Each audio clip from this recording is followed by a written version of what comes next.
Apakah Bapak setuju dengan gagasan saya untuk secara besar-besaran mengirim 10.000 anak-anak kita ke luar negeri dengan beasiswa penuh?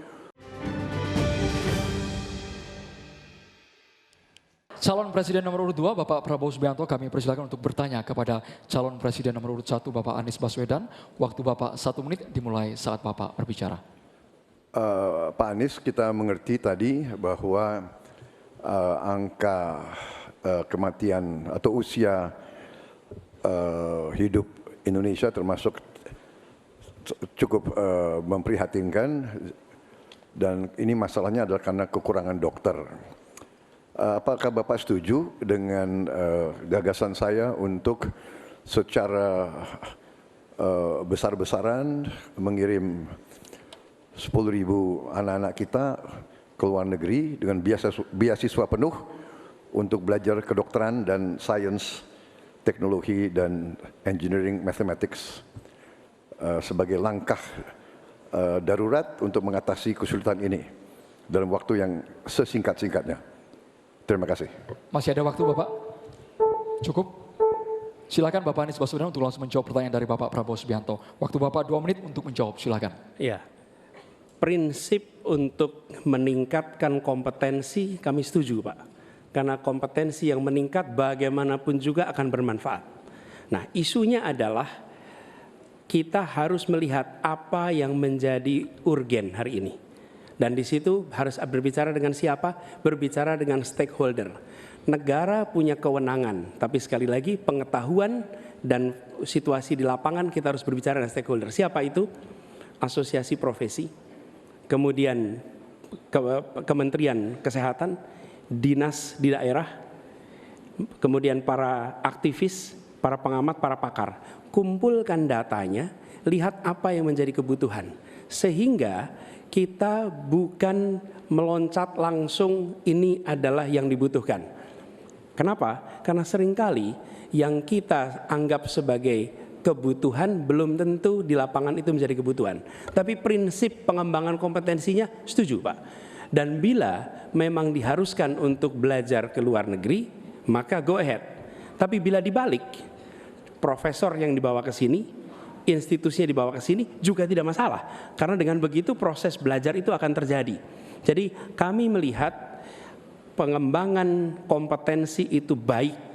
Jangan tapinya memastikan sesuai dengan data yang ada supaya apa yang kita investasikan bisa menjawab kebutuhan. Jadi ada unsur pentingnya, ada unsur urgensinya. Kita kerjakan mana? Yang dapat dua-duanya, yang urgen dan yang penting, supaya hasilnya bisa langsung kita manfaatkan untuk Indonesia. Begitu jawabannya kira-kira Bapak. Terima kasih. Masih ada waktu Bapak? Cukup? Ingin dimanfaatkan?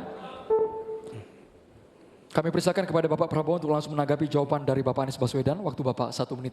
Baik, saya kira Pak Anies, saya kira masalahnya adalah datanya sudah cukup jelas bahwa kita kekurangan 140.000 dokter. Sebagai contoh, di Atambua ada satu rumah sakit yang seharusnya ada 16 dokter, dokternya hanya 1 orang. Jadi dia kewalahan, dia harus melayani 3 kabupaten. Jadi bagaimanapun pemerintah saya kira harus ambil tindakan-tindakan yang cukup darurat. Dan untuk itu menurut kami ya, kita harus ambil langkah-langkah berani, mengirim sebanyak mungkin. Tapi saya setuju juga mengundang profesor-profesor untuk mengajar di kita. Jadi saya usulkan bahwa dari 92 fakultas kedokteran kita tingkatkan menjadi 300 fakultas kedokteran. Jadi saya kira usul Pak Anies baik juga mengundang profesor waktunya ke Indonesia. Habis, terima kasih. Terima kasih, waktunya habis. Kami persilakan Bapak Anies Baswedan untuk menanggapi jawaban dari Bapak Prabowo. Waktu Tentu. Bapak 1 menit. Baik, terima kasih. Jadi, tapi ini juga Pak Prabowo yang saya hormati, kita banyak memberikan perhatian pada aspek kuratifnya. Itu memang betul, harus dikerjakan. Tapi jangan lupa aspek preventifnya. Dan ketika bicara aspek kuratif ada 2. Satu adalah soft infrastructure tadi, tenaga medisnya. Yang kedua hard infrastructure-nya. Apa itu? Misalnya nih, 15 dari 38 provinsi belum memiliki rumah sakit kelas A. Ini harus dibangun. Kemudian 171 kecamatan di 8 provinsi ini belum memiliki puskesmas. Jadi kita harus memikirkan dua-duanya, Pak.